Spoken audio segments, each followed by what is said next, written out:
Can you do drugs, including alcohol, and have a spiritual practice? So my thoughts on this. So I'm someone who used to be a drunk. I spent about 10 years drunk pretty much every day and done most of the drugs under the sun. I'm also someone that has a spiritual practice of Buddhism, meditation, yoga, martial arts.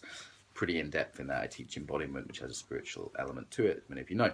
So there was also a crossover period between me trying to do both of these things. Largely, my answer is no. Largely, my answer is these things are not compatible. Why? Because spiritual practice, whatever the tradition, is about awareness and it's about kindness. This is what I mean by spiritual practice. There's other definitions. If we're doing something which is enhancing our awareness and spiritual practice, I would regard that as a spiritual, it's kind of a wanky word, spiritual practice. So are drugs and alcohol compatible with that? Well, basically no.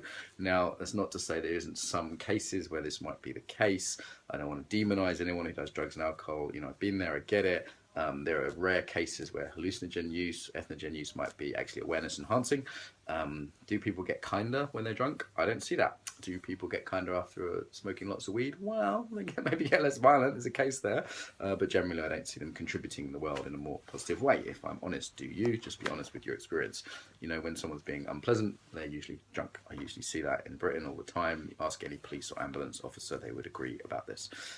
So I don't see extra kindness. I don't see extra awareness. You know, that it doesn't mean, you know, a cup of coffee or something can't increase your awareness. Maybe there's some cases for this. I think a lot of people are kidding themselves to say drugs are about enhancing their awareness. I don't see that. I don't see those things happening.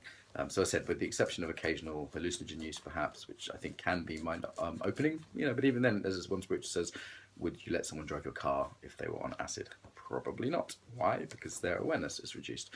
For me, the spiritual practice is about facing reality. Facing reality. There's a lot of faux spiritual practice, which is about escaping from reality. A lot of modern yoga, for example. However, I don't regard that as spiritual practice. So, by definition, I've had a facing reality, becoming more aware and more kind, more compassionate. My answer would be no.